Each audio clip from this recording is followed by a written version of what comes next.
നമസ്കാരം.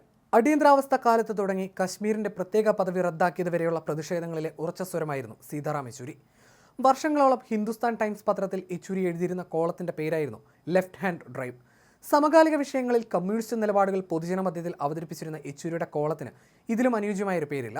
തന്റെ നിലപാടുകളിൽ ഉറച്ചുനിന്ന യെച്ചൂരിയെ കുട്ടിക്കാലത്തെ കാണാമായിരുന്നു. മകൻ എഞ്ചിനീയർ ആവണം എന്നതായിരുന്നു അച്ഛന്റെ ആഗ്രഹം. ഡോക്ടർ ആവണമെന്ന് അമ്മയും. അമ്മയുടെ സഹോദരനെ പോലെ IAS-കാരനാവണമെന്ന് മുത്തച്ഛനും പറഞ്ഞു. എന്നാൽ കുടുംബത്തിന്റെ ഭൂരിപക്ഷത്തെ തോൽപ്പിച്ച് തന്റെ ഇഷ്ടപക്ഷമായി ഇക്കണോമിക്സ് പഠിക്കാനായിരുന്നു യെച്ചൂരിയുടെ തീരുമാനം. ആ പഠനകാലമാണ് കമ്മ്യൂണിസത്തിലേക്ക് വഴി തുറന്നത്.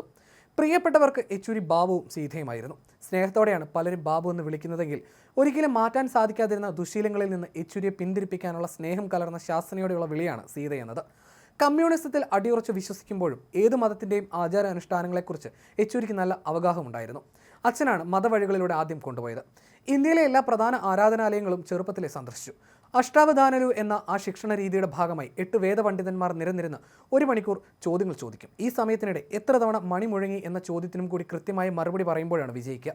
ഒരേ സമയം പല വിഷയങ്ങളിൽ ശ്രദ്ധിക്കാനും മനസ്സിൻ്റെ ജാഗ്രത കൈവിടാതെ സൂക്ഷിക്കാനും ഈ പരിശീലനം ജീവിതകാലം മുഴുവൻ യെച്ചൂരിക്ക് കൂട്ടായി. യെച്ചൂരിക്ക് ആകെയുണ്ടായിരുന്ന ഒരു ദുശീലം എന്നത് പുകവലിയായിരുന്നു. അനിയന്ത്രിതമായ പുകവലി കാരണം പ്രിയപ്പെട്ടവർ അദ്ദേഹത്തെ ശാസിച്ചു. സീത എന്ന പേരിൽ അദ്ദേഹത്തെ അഭിസംബോധന ചെയ്യുന്നത് ഇത്തരം സന്ദർഭങ്ങളിലാണ്. CMB general secretary CP John യെച്ചൂരിയുടെ പുകവലിയെക്കുറിച്ച് പറയുന്നത് ഇങ്ങനെയാണ്: ഇങ്ങനെ സിഗരറ്റ് വലിക്കല്ലേ സീത എന്ന് ഫോണിൽ സംസാരിക്കുമ്പോഴൊക്കെ ഞാൻ പറയുമായിരുന്നു. എന്നെയും ബേബിയെയും പോലുള്ള അടുപ്പക്കാർക്ക് സീതാറാമോ യെച്ചൂരിയോ ആയിരുന്നില്ല അദ്ദേഹം, ഞങ്ങളുടെ സീതയായിരുന്നു. സിഗരറ്റ് എന്നെയും കൊണ്ടേ പോകൂ, അല്ലാതെ ഞാൻ സിഗരറ്റ് വലി നിർത്തില്ലെന്നായിരുന്നു എല്ലാ ശാസനകൾക്കും സീതയുടെ മറുപടി. അനീതിക്കെതിരെ അചഞ്ചലമായി മനുഷ്യപക്ഷത്ത് നിലകൊണ്ട കരുത്തനായ ഒരു പോരാളിയെയാണ് യെച്ചൂരിയുടെ വിയോഗത്തിലൂടെ ഇന്ത്യ എന്ന മതേതര ജനാധിപത്യ രാഷ്ട്രത്തിന് നഷ്ടമാവുന്നത്. ഇന്ത്യ മുന്നണി കരുത്താർജിച്ച് വരുമ്പോൾ അതിൻ്റെ മുൻനിര ശബ്ദമാകാനും കമ്മ്യൂണിസ്റ്റ് പാർട്ടിയുടെ നവീകരണത്തിനും യെച്ചൂരിയുടെ സാന്നിധ്യം അവിഭാജ്യ ഘടകമായിരുന്നു. CPM-ലെ സൗമ്യതയുടെ മുഖവും ഇടതുപക്ഷത്തിൻ്റെ കരുത്തുമായിരുന്നു സീതാറാം യെച്ചൂരി. കണ്ണൂരിൽ നടന്ന പാർട്ടി കോൺഗ്രസ്സാണ് യെച്ചൂരിക്ക് 3ാം ഊഴം നൽകിയത്.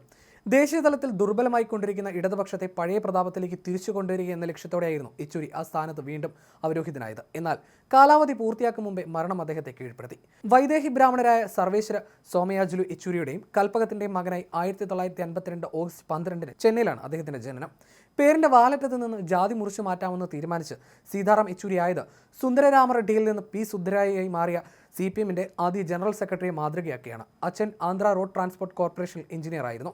ഇടയ്ക്കിടെയുള്ള സ്ഥലമാറ്റത്തിനൊപ്പം യെച്ചൂരിയുടെ സ്കൂളുകൾ മാറി. പഠനത്തിൽ മിടുക്കനായിരുന്ന യെച്ചൂരി 11ാം ക്ലാസ്സിലെ ബോർഡ് പരീക്ഷയിൽ രാജ്യത്ത് തന്നെ ഒന്നാമനായി.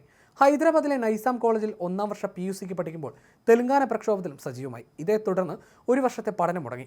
അച്ഛന് സ്ഥലമാറ്റം ഡൽഹിയിലേക്ക് ആയതോടെ അവിടെ സെൻറ്റ് സ്റ്റീഫൻസ് കോളേജിൽ സാമ്പത്തിക ശാസ്ത്ര ബിരുദം നേടി. സ്റ്റീഫൻസിൽ നിന്ന് BA എക്കണോമിക്സിൽ 1ാം ക്ലാസ്സുമായാണ് യെച്ചൂരി ഡൽഹി സ്കൂൾ ഓഫ് എക്കണോമിക്സിൽ ചേർന്നത്. അവിടുത്തെ പഠനം അടുത്തപ്പോഴാണ് JNU-വിൽ അപേക്ഷിക്കുന്നത്. ജവഹർലാൽ നെഹ്റു സർവകലാശാലയിൽ ബിരുദാനന്തര ബിരുദ വിദ്യാർത്ഥിയായിരിക്കുമ്പോഴാണ് രാഷ്ട്രീയത്തിൽ യെച്ചൂരി സജീവമാകുന്നത്. പ്രകാശ് കാരാട്ടിനായി വോട്ട് തേടിയായിരുന്നു യെച്ചൂരിയുടെ ആദ്യ രാഷ്ട്രീയ പ്രസംഗം. കാരാട്ടിനെ JNU സർവകലാശാല യൂണിയൻ അധ്യക്ഷനായി ജയിപ്പിച്ച ശേഷമാണ് യെച്ചൂരി SFIയിൽ ചേർന്നത്. 1984-ൽ SFIയുടെ ദേശീയ പ്രസിഡന്റായി.